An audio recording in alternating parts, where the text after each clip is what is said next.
People share their creepiest and most eerie stories. Don't forget to like and subscribe to support us.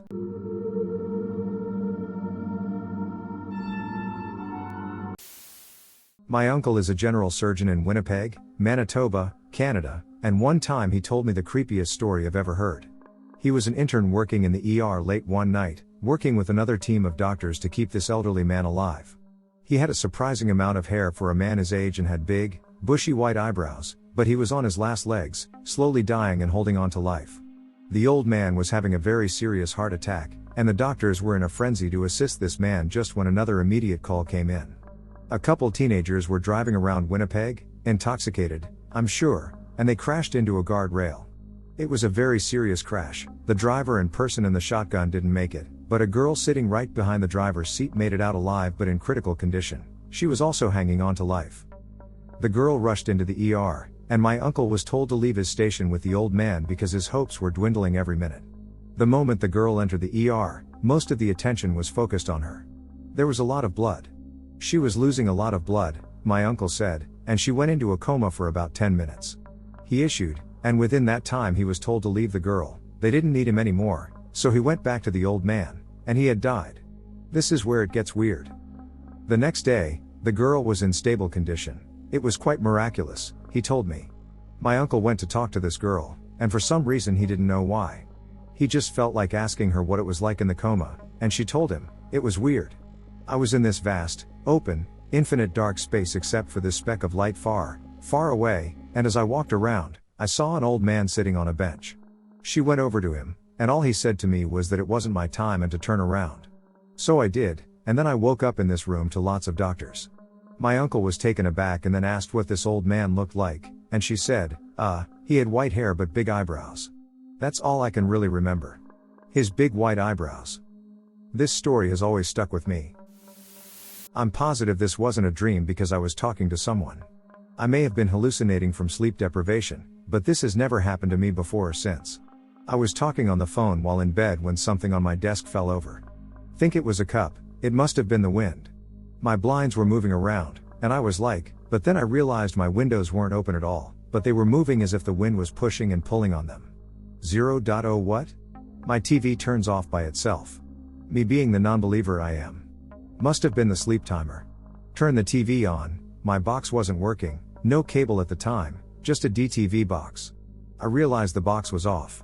Go try and plug in the box, both are unplugged, but the TV was still on somehow. It was just the black screen you get that says line because I have an old TV. Now I'm concerned. I better get to sleep then. As soon as I turn the TV off, bang fall crash everything on my desk that was standing in some way, cups, deodorant, lamp, etc., all fell over in the exact same direction. Toward the door. Yell like fuck. I hang up with the person I'm talking to and run out of the door. OMG what the hell, that was either the biggest breeze ever, or I am hallucinating. I open the door, and my blinds are no longer moving, but they were opened, leaving the windows clearly exposed, showing that they were closed. Look around, everything in the room is facing me because they all fell to point to my door. I was a little creeped out, so I'm like, okay, I'm just getting some water, going to the bathroom, and sleeping. A friend calls back. What happened? Are you okay? I had finished my water and bathroom trip and was walking back to my room. Yes, everything on my desk just got blown over by a gust of wind, and I didn't want everything to break, and the noise startled me. I opened my door. My friend, well, maybe it's just time for you. I was interrupted by my yelp, and I immediately hung up. I walked into the room to hit my foot on the tennis racket I dropped on the floor. I looked down. The foam finger I thought I lost a few years ago was pointed at me like it wanted me to get out. I ran out of my room and texted my friend. I'm just going to go. Bye, I'm fine, just tired. Okay, good night? I sleep on the couch. I woke up in my bed, but the robe I was in was on the couch outside, and the foam finger was on my desk. Everything on my desk was fine and had not toppled over. Christ, what a weird dream. Go to school and see my friend. Dude, what happened to you last night? Nothing? Why were you yelling and shit? How did you know I had a bad dream? What dream? You screamed and hung up on me twice. He pulls out his phone, and I see my text, but it was different than I remember. Instead of saying, I'm just going to go, bye, I'm fine. Just tired, which is what I remember, his inbox and my sent message box both say, okay, I just need to stay out of my room. The weird part is that I had just moved into that room. It was my dad's old office, and I liked being on the ground floor better. It was almost like I was being evicted, but by inanimate objects. 20 years ago, when I was 8 and living in San Diego, California, at the time, my dad was in the Navy and we lived in military housing. I had an experience that has since made me develop a phobia of windows with no curtains or blinds of any sort shut at night. It was roughly 2 a.m., I was having a friend sleep over, and my friend and I were playing with our Barbies in the living room. Now, the dining room and living room are basically just one big room. And on the wall in the dining room section, there were 3 floor-to-ceiling windows that had no blinds or curtains whatsoever. So anyone standing outside those dining room windows could easily watch whoever may be in the living room. And I felt like someone was watching us. I turned my head to the right and was greeted by a sight that I will always remember. It may not sound gruesome in description, but to an 8-year-old, there stood a man, a white man.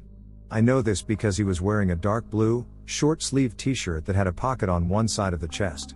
So I was able to see his bare forearms, which were also quite hairy. He wore a black ski mask and black gloves. He had his face pressed up to the window with his hands on either side of his face to block out any glare from the street lights, watching us with such intent. I screamed my little 8-year-old head off and curled into a ball. My friend is doing the same. Sobbing, she asked what we were to do.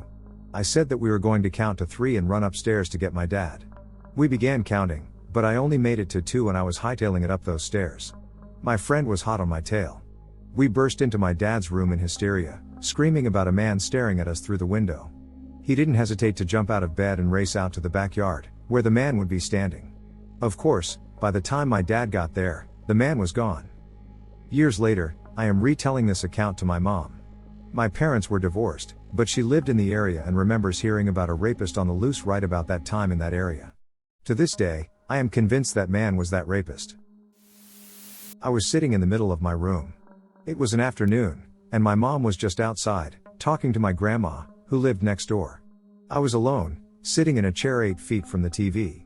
I wasn't watching TV, it was off. There was an empty crystal jar on the TV, and I was just staring at it. Suddenly, the jar flies in a straight line across the room, and I can feel it scratch my ear a little. It barely missed hitting me right between the eyes. I turned my head to the tiny pieces of glass on the floor. I was so calm because I had no idea what just happened. The jar hit my closet's wooden door. I looked at both the windows and then got up and checked all the room, looking for rocks and stuff somebody may have thrown, and walked to the windows to check if they were open or broken. When I realized what had happened, I ran out of the room looking for my mummy. All because of a dog named Muffin. She was a Chihuahua/Dachshund mix born 13 months before me. In my early years, I was jealous of the attention that she got. I would pretend to be a dog, beg for scraps under the table, and steal her toys. She wasn't fond of me at all. She even bit me a few times. Fast forward a few years, and we're the best of friends. We'd take walks, her and I, down my gravel road.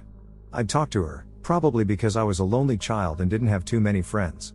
For years, her presence was a blessing to us. Everything from running around my acreage to consoling me when I was down. She never barked. She was a well-mannered dog. Unfortunately, all good things have to come to an end. It was 2 months after I turned 14, making her 14, and she began to get ill. She'd throw up nearly all of her food and become thin and weak. When we took her in out of concern, we found out that it was a tumor in her stomach.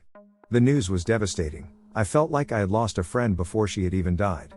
Muffin had a tumor, and things looked bleak. After a few months of treatment, we had no yield. After a short improvement in her health, she began to decline again, and it looked like we'd have to take her in. Muffin quivered in my hands as she enjoyed her last moments in my arms. The vet had prepared the needle that would end her sweet life of selflessness and was raising it to her neck. She looked up at me and didn't squirm one bit as the needle discharged the antidote for life. My friend would be gone forever. "Do you think that dogs go to heaven?" I asked, my face buried in my dog's dying hair. My mom just looked at me and nodded with tears in her eyes. About a year later, I had a dream. My house was dark, and it seemed to have dark curtains hanging everywhere. I made my way down one of my house's flights of stairs and looked to my left, through the dining room and to the kitchen, where there was a light on and some movement. Something else caught my eye. It was a shining object in the darkness of the dining room. The closer I got, I realized that it was Muffin. I kneeled down next to her and put my hand on her luminescent body. "All good things must come to an end, my friend," She said it to me in a voice characteristic of herself. I was beside myself. Just then, her body started to float up, and up into the ceiling and disappeared. I just sat there, looking at the ground where Muffin was standing. I felt a hand land on my shoulder and hold on to me as I wept. Then another, and another, until I shot up in bed. 3 a.m. I found myself breathing heavy and sweaty, as if I had just run a few miles. An unsettling peace fell over me, and I lay back down and let my consciousness slip. A few months later, my sister said that she had a dream that she was making food in the kitchen when there was an apparition of Muffin and me weeping beside her. About a year later, my brother said he had the same dream. I thought that my entire family would tell me that they had that dream, but to this day, only my brother and my sister have. I like to think that my friend was telling me goodbye that night. And yes, someday I'll see my friend again. This is going to sound lame. Especially compared to some of your stories, I had a vivid dream where I was watching myself sleep. I remember thinking that I had to wake up because he was coming. I don't know who, and I remember becoming increasingly anxious when I realized that I wasn't waking up, and then a voice, so distinct I can picture it perfectly to this day, laid a hand on my shoulder, the observer to the dream, and said, "Found you." I woke up and couldn't fall asleep because I was so freaked out and so damn cold. It still scares me. About a year ago, my brother and I were reading an article on the internet at around 1 a.m. Parents are asleep in their bedroom, which is right next to mine. All of a sudden, we hear the loudest, most blood-curdling scream coming from outside. No joke, this scream filled me with instant, unfathomable dread. My parents' bedroom door shook violently, as if it were just slammed shut. This, of course, causes my parents to jolt awake in a panic. We all run over to the window near the source of the scream, and we see a woman with long hair and a white dress slowly walking up the street, crying and occasionally letting out a loud scream. My dad rushes outside and asks her what's wrong or if she needs help, but she just keeps walking. Dad decides to call the police anyway. When they arrive a few minutes later, they find no sign of the woman. Also, I recently heard the same scream at around the same time of night, although it didn't wake up my parents this time, and I was too scared to look out that window. I'm still not sure what I was witnessing. I'll give you my own OP.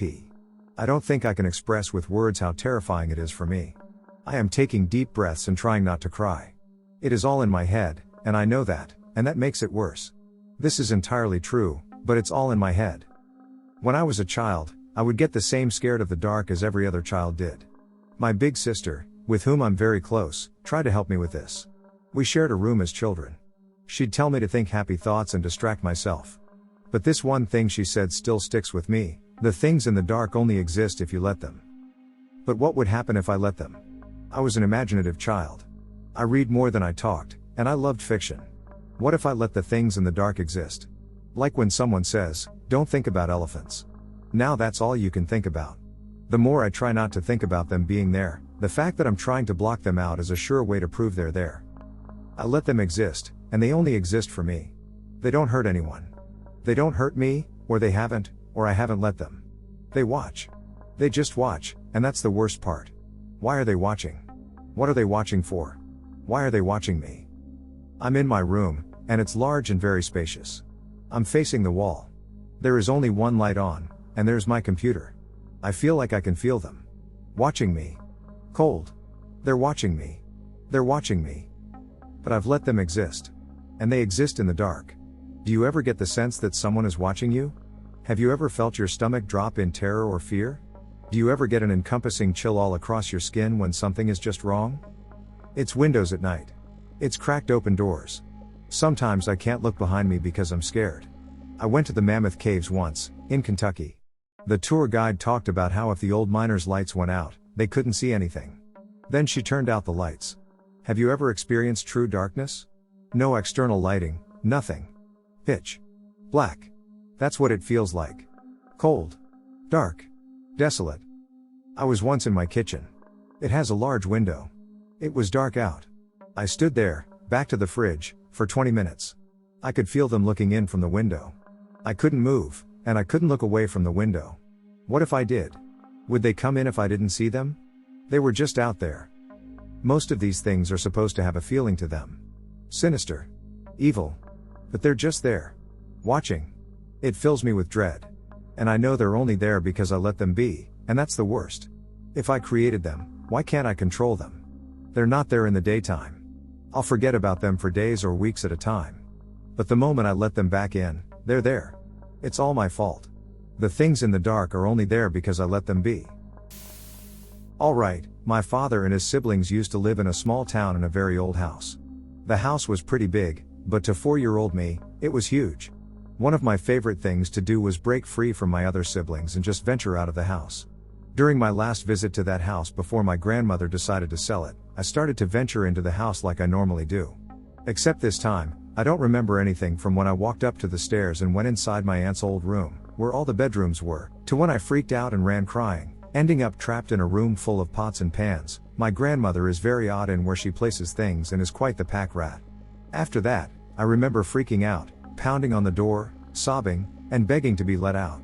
Eventually, someone heard my banging and crying and opened the door. Still freaked out over something, I jumped out and hugged my grandmother's legs, refusing to let go. She soon pried me off and led me back to the living room, where the TV was with the lollipops or something. Being a kid, I started to feel better in a matter of minutes, building up my confidence to go on another adventure. Getting up, I headed back upstairs, where all my interests were. This time, though, I only remember from when I got to the top of the stairs to when I ran into my other aunt's room, shutting the door quickly behind me in terror. From then on, I just curled up in her bed, waiting for someone to find me. After I was found yet again, for the remainder of my visit to my grandmother's house, I never went back towards that room again. I never really thought much of this, though it has stayed in my memory for many, many years until my aunt told me a story.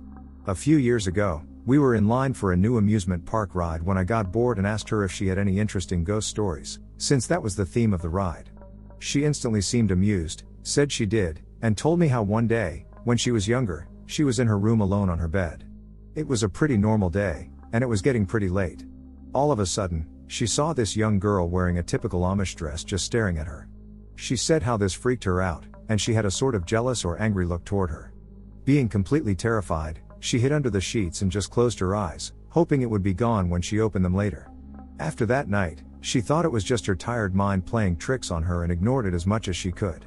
Later on that next day, she had a friend over, and they were hanging out in her room when my aunt went to the bathroom. Her friend was just sitting there on the bed playing with something when she looked up and noticed the same girl my aunt had seen before. Getting really scared, she closed her eyes and went underneath the covers, just like my aunt had. When my aunt came back, her friend jumped up and described the girl in full detail, proving that my aunt wasn't just seeing things. They both were a bit frightened, but they figured that since they were always there before without a problem like that, they would just ignore it and try not to be too scared if it ever happened again.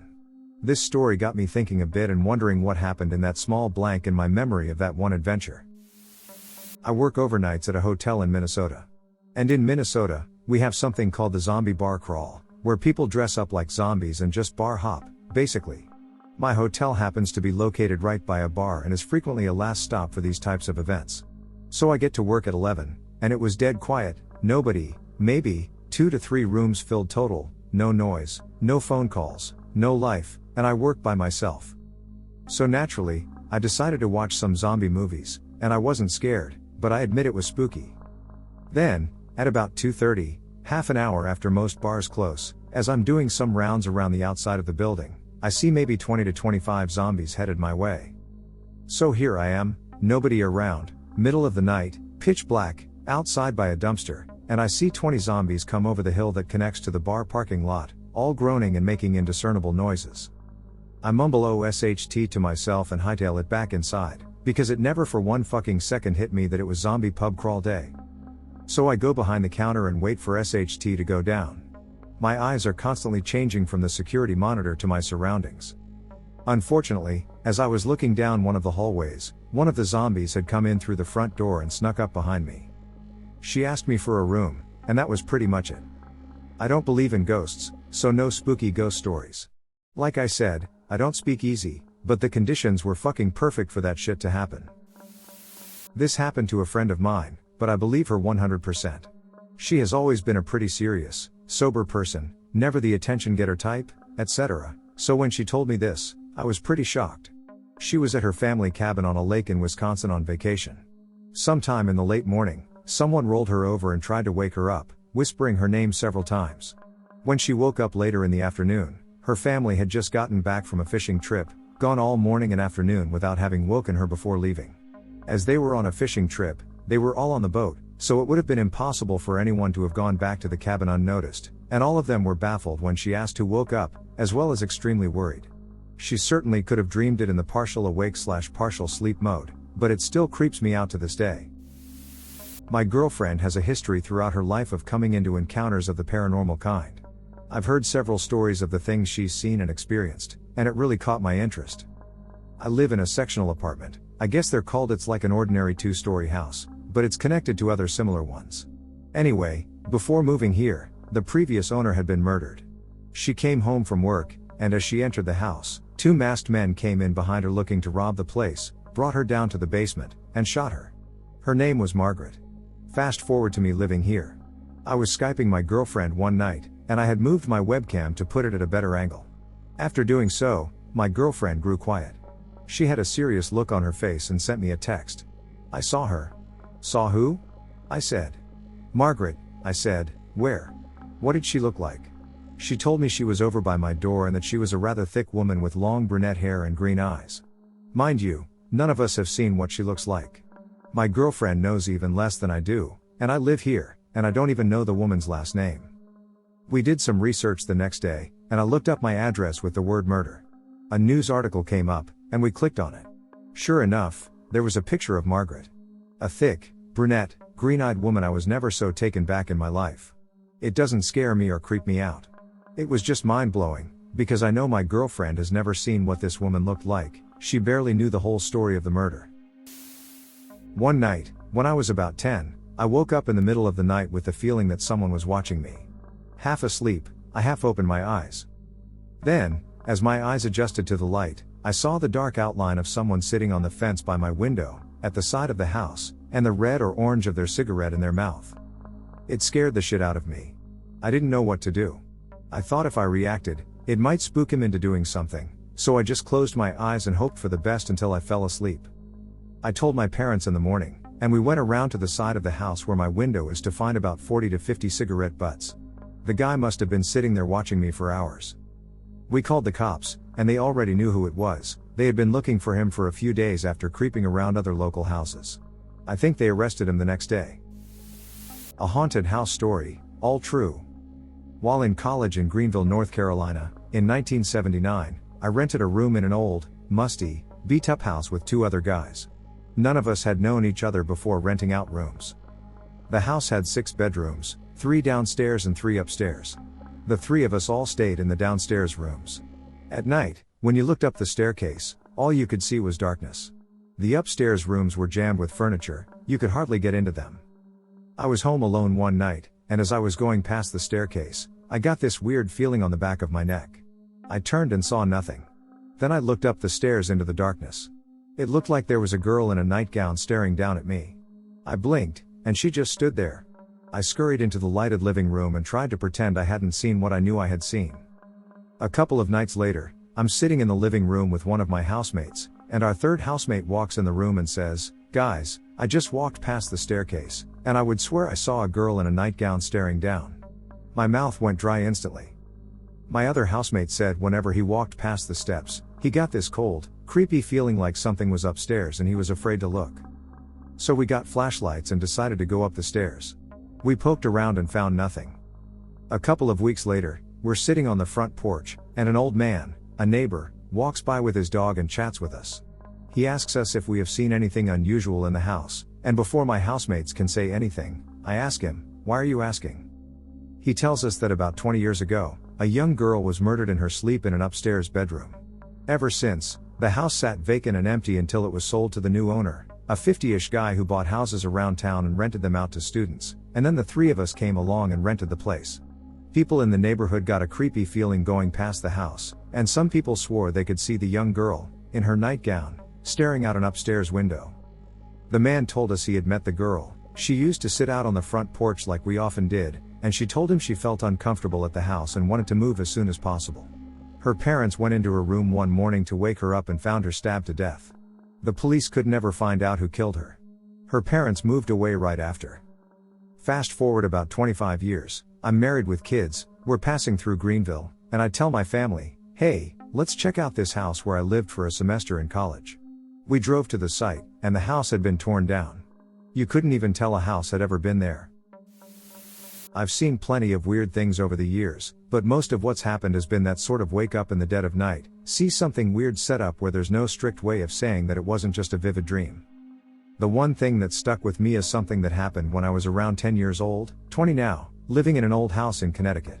It was a 2-story home with a basement. My stepfather had a habit of hanging his hats, and he had several, on hooks above the basement door. It was fairly common to walk down in the morning and find a hat or two somehow removed from a hook, laying on the floor. Okay, so a draft knocked it loose. Valid explanation, and the one I generally went with. What sticks with me, years later, is the morning I found a hat clear across the room, against the far wall. One hell of a draft? Maybe. It freaks me out regardless. 1. Not me, my mom.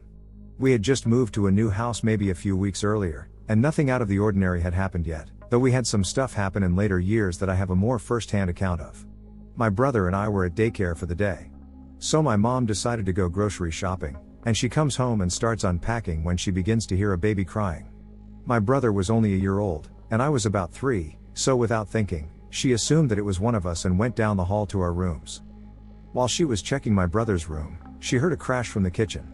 When she got back, the groceries that she hadn't unpacked had all fallen onto the floor, with enough force that some of the jars had broken and the fruit and vegetables had been bruised or completely fallen apart. 2. Flash forward a few years, and I'm now about 7 or 8, and my brother's about 5. We'd recently done renovations on the house by adding an upstairs, and I had a new bedroom. I was the only one with a room upstairs. It was my room, my mother's office, and a few closets. So I was alone upstairs most of the time. I loved it. Anyway, I'm asleep when I hear some rustling from across the hall in the office.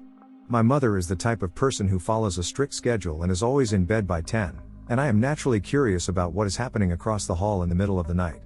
For some reason, I decided that it would be a good idea to investigate these noises without the help of a parent.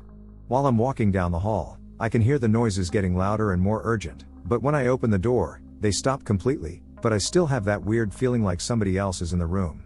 I fumble along the wall for a light switch, and I'm still basically standing in the doorway, suddenly too scared to move forward.